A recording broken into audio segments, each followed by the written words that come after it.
دشمن نہ سمجھیں اسلام کا یا امام کا. اچھا مواصلات آپ نے کہا کہ سر یہ تو ساری علم کی باتیں ہو گئیں. یہ جو آپ نے کہا کہ کمیونیکیشن ہوگا, علم ہوگا, تو یہ مدرسے والی باتیں ہیں. کچھ باتیں کاروباری افراد کے لیے بھی کیجیے, کچھ باتیں ان لوگوں کے بھی کیجیے جو دنیا چاہتے ہیں. امام کے زمانے میں تعمیرات عروج پر ہوں گی. ہم بڑے خوش ہیں پاک چائنا کوریڈور بنا کر, اللہ کرے کہ بن جائے, گوادر پورٹ کی طرح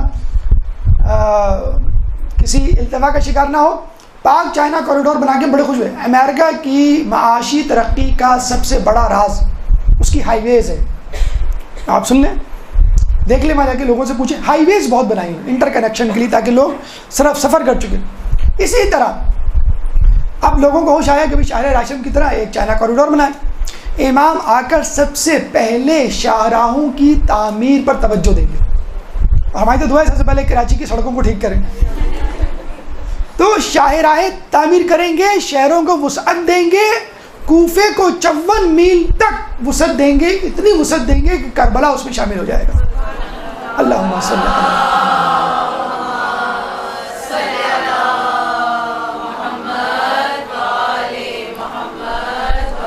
اچھا امام آگے کیا پیسوں پہ پابندی لگائیں گے کہ بس زہد اختیار کر لو, یہ سب کچھ چھوڑ دو. لاکھوں کے مجمع میں اعلان کیا جائے گا کسی کو پیسے کی ضرورت ہے تو وہ ہاتھ اٹھا کے لے لے. فقط ایک شخص کھڑا ہوا ہے 1 لاکھ دے. اس کا مطلب کیا ہوا کہ لوگ اتنے زیادہ خوشحال ہوں گے. دبئی UAE جا کے دیکھیں آپ کہ کوئی شیخ اگر سگنل توڑ دیں اس کو پیسے دینے پڑے تو بہت خوش ہوتا ہے کہ آج جو ہے میں نے فائن بھرا اور اپنی حکومت کو کچھ دیا. تو اس زمانے میں 1 لاکھ میں 1 شخص ہوگا جو اٹھے گا کہے گا مجھے پیسوں کی ضرورت ہے. نہیں ضرورت ہوگی لوگوں کو پیسے. زمین اپنے خزانے اگل دے گی. انرجی, اچھا ایک یہ عجیب بات ہے روایت میں, آپ چاہیں تو کسی طرف بھی لے جائیں. انرجی سیکٹر کی بات کریں, پاکستان تو سب سے زیادہ پریشان ہے انرجی کے حوالے سے. اس وقت دنیا میں متبادل ایندھن کے ذرائع کی تلاش جاری ہے. کبھی کوئلے کے پیچھے پڑ جاتے ہیں, کبھی پیٹرول کے, کبھی جو ہے وہ ڈیزل کے, کبھی گیس کے وغیرہ وغیرہ, اور تلاش کرتے ہیں بھئی کیا ہماری چیز. اس وقت جو سب سے زیادہ فوکس ہے مغربی دنیا کا ترقی یافتہ ممالک کا, وہ سولر انرجی پر ہے. سولر انرجی پہ امریکہ اور یورپ میں دو, بلکہ آپ کی وادی حسین میں بھی اب ایسی لائٹیں لگ گئی ہیں جو سولر انرجی پر ہے. جو وہاں پہ لائٹیں لگی ہوئی ہیں خبروں پر, وہ سولر انرجی سے چل رہی ہیں. ڈیفنس کلفٹن میں کئی چھتوں پہ آپ کو سولر پینل مل جائیں گے. باقاعدہ سولر AC آ گئے مارکیٹ میں, سولر AC. اب وہ الگ بات ہے کہ حکومت اجازت دے یا نہ دے, وہ ایک الگ بات ہے. سولر بلب, سولر پنکھے, سولر انرجی, سولر ریفریجریٹر. اب آئندہ آنے والا دور وہ دور ہوگا کہ لوگ بجلی, ایندھن یعنی کوئلہ, پیٹرول اور گیس CNG گیس سے بالکل مستغنی ہو جائیں گے اور سورج پر اکتفا کر لیں گے کہ سورج کافی ہے. سورج تو کہیں غائب نہیں ہوگا نا. پیٹرول کی قیمتیں اوپر نیچے ہوتی رہتی ہیں. آپ نے دیکھا ہوگا آج کل ایک دم سے امریکہ کی اسٹریٹجی میں تبدیلی آ گئی ہے اور وہ سعودی عرب کو آگے دکھانے لگا. اور 9/11 پہ جو متاثرہ خاندان ہے ان کو اجازت دے دی گئی ہے کہ آپ 9/11 سے متاثرہ خاندان سے تعلق رکھتے ہیں, یعنی آپ کے رشتہ دار مرے ہیں, تو آپ سعودی حکومت پہ کیس دائر کر سکتے ہیں.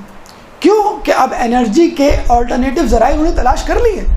اب ان کو یہ پیٹرول کی اور یہ دقیانوسی ایندھن کی ضرورت نہیں ہے.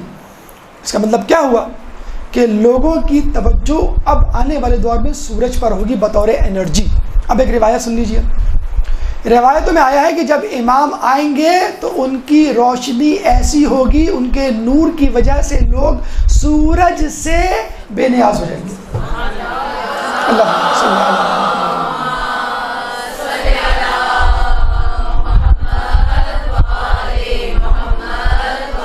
یہ بھی کوئی نئی بات نہیں. نئی بات اس حوالے سے نہیں کہ انسان کے اندر کیا کوئی الیکٹریسٹی, کوئی انرجی ہو سکتی ہے. برازیل میں باقاعدہ ایسے فٹ بال گراؤنڈ بن چکے ہیں کہ جب وہاں کوئی نہیں ہوتا تو لائٹیں آف ہوتی ہیں. جب پلیئرز فٹ بالرز وہاں کھیلنے آتے ہیں تو لائٹیں جل جاتی ہیں. آپ کہتے ہیں کون سی بات ہے, انہوں نے ایک بندہ رکھ لیا ہوگا کہ جب میچ شروع ہو تو لائٹ آن کر دینا. جی نہیں, جب وہ کھیلتے ہیں تو ان کی پیروں کی دھمک سے جو وائبریشن پیدا ہوتی ہے گراؤنڈ میں اس کو الیکٹریسٹی میں تبدیل کر دیتے ہیں وہ، اور اس سے بلب جلا رہے ہیں. ابھی ایک ریسرچ آئی ہے، دنیا میں 7 ارب انسان ہیں. 7 ارب انسان ایک ساتھ 1 فٹ اچھلیں اور پھر زمین پہ گریں تو زمین میں زلزلہ آ جائے. 1 فٹ 7 ارب انسان اچھلیں اور گریں ایک ساتھ، پوری زمین میں 8 سیکٹر ریئیکٹر کا زلزلہ آ جائے، پوری دنیا تباہ ہو جائے. تو فقط اچھلنے سے دنیا میں اتنی تبدیلی آ جاتی ہے. مومن اگر متحرک ہو جائے تو کیا تبدیلی آ جائے گی؟ ایک درود پڑھ دیں محمد والے محمد.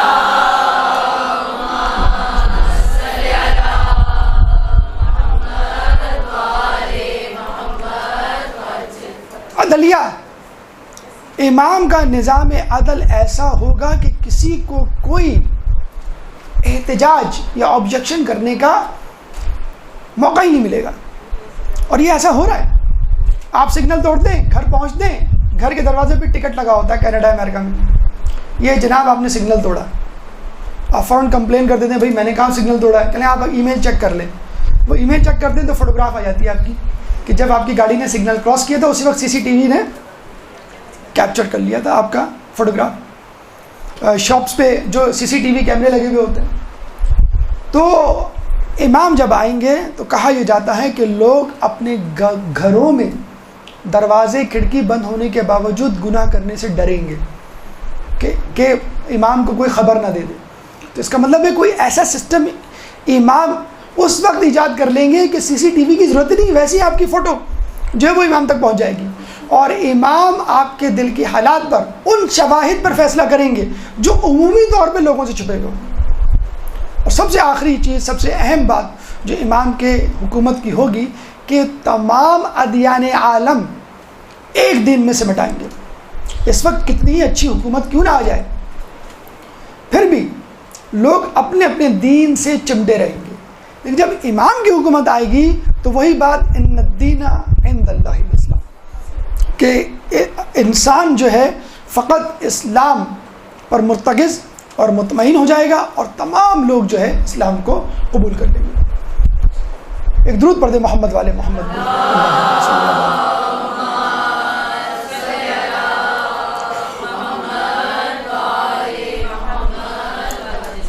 لیکن ایک آخری بات جو سب سے اہم بات ہے، آپ نے دیکھا ہوگا جب بھی کوئی حکومت آتی ہے اگر عوام خوش ہیں تو اس حکومت کے کارندے اور زیادہ خوش ہوتے ہیں.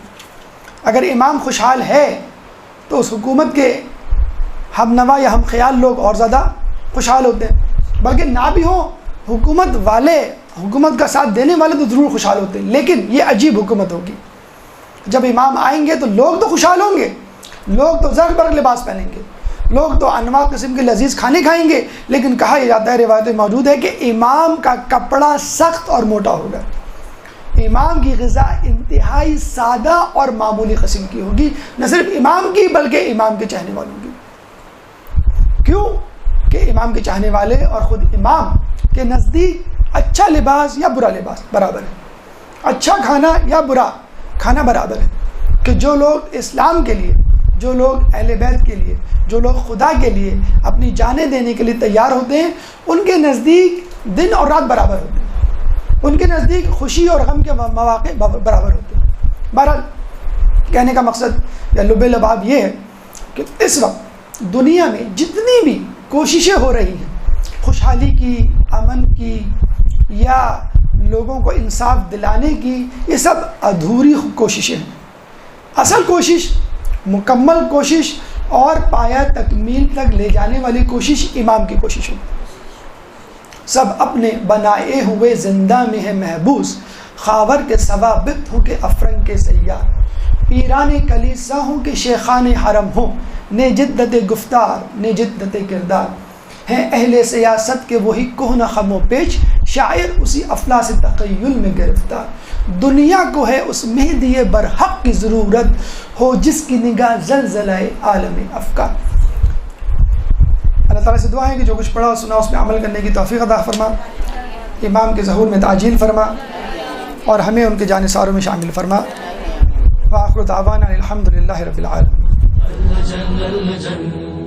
اللجن یا مولا اللجن اللجن اللجن اللجل اللجل اللجل اللجل اللجل يا صاحب السماء اللجل اللجل اللجل